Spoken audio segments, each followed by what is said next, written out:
अस्सलाम वालेकुम। Cook and cooking channel में आप सबको खुश आमदीद। उम्मीद करती हूँ कि आप सब खैरियत से होंगे। अल्लाह के फजल से मैं भी खैरियत से हूँ।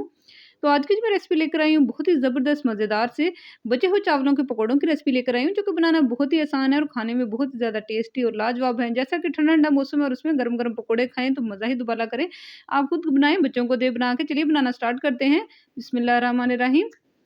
तो बनाने से पहले आपसे मेरी रिक्वेस्ट है कि प्लीज़ मेरी वीडियो को फुल वॉच कर दें और लाइक ज़रूर करना है। तो मेरी फुल सपोर्ट आप सबके साथ है। यहाँ देखिए 1 1/2 कप मैंने बॉयल किए हुए राइस जो कि बच गए थे वो मैंने ऐड कर लिए हैं। तो अब मैं इसमें क्या चीज़ ऐड करूँगी, अब मेरे पास 2 मीडियम साइज़ के प्याज़ हैं। तो मैं प्याज़ भी ऐड कर लूँगी इसमें।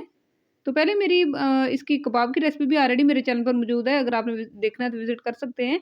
और यहाँ देखिए 1 1/2 चम्मच इसमें मैंने क्रश किया हुआ धनिया जो है, खुश्क धनिया वो ऐड किया है। और अब मैं 1 टीस्पून इसमें मैंने चाट मसाला ऐड किया है, इसको चटपटा सा फ्लेवर देने के लिए।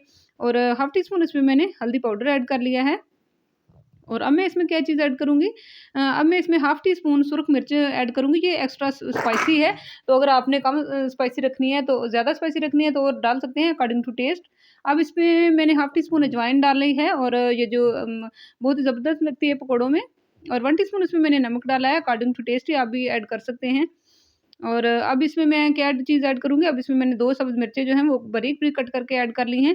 अब मैंने सब्ज़ धनिया जो है वो फ्रेश जो है वो कटिंग करके ऐड कर लिया है। तो अब मैं इसमें ऐड कर लूँगी 4 चम्मच जो है इसमें मैं बेसन के ऐड कर लूँगी। बेसन को अच्छी तरीके से आपने छान लेना है। तो ये पकोड़े इतने मज़े के, इतने लाजवाब, इतने ये टेस्टी बनते हैं कि आप बच्चों को यही बनाकर देंगे पकोड़े, इतने क्रिस्पी से बनते हैं चावलों के पकोड़े। तो अब इसको, ये जो मटीरियल अच्छी तरीके से आपने हाथों की मदद से इसको मिक्स कर लेना है। तो यहाँ देखिए मटीरियल हमारा रेडी है, तो यहाँ तक अगर आप पहुँच चुके हैं तो आपसे हम्बल रिक्वेस्ट है, अगर मेरे चैनल पर न्यू है तो काइंडली इसको सब्सक्राइब कर लें और मेरी वीडियो को प्लीज़ प्लीज़ फुल वॉच कर दें, लाइक ज़रूर कर दें। तो चलिए अब इसको फ्राई करते हैं। फ्राई करने के लिए ऑयल जो है वो आपने अच्छी तरीके से गर्म कर लेना है। ठंडे ऑयल में इसको नहीं ऐड करना। तो अब मैं इसको हाथों की मदद से ऐड कर रही हूँ, आप चाहें तो चम्मच की मदद से भी, जैसे आप ईज़ी हों वो भी ऐड कर सकते हैं। तो यहाँ देखिए अब इसमें मैं 1 बाय 1 करके पकौड़ों को ऐड करती जा रही हूँ।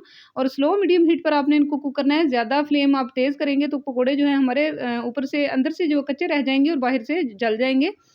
तो अब यहाँ देखिए 4 से 5 मिनट लगेंगे इसको फ्राई होने में। तो अब अच्छी तरीके से यहाँ देखिए पकौड़े हमारे अच्छी तरीके से रेडी हो चुके हैं। तो अब इसको मैं डिश आउट कर लूँगी। मज़ेदार से लाजवाब फ्लेवरफुल पकौड़े जो हैं, टेस्टी पकौड़े हमारे चावलों के बनकर तैयार हो चुके हैं।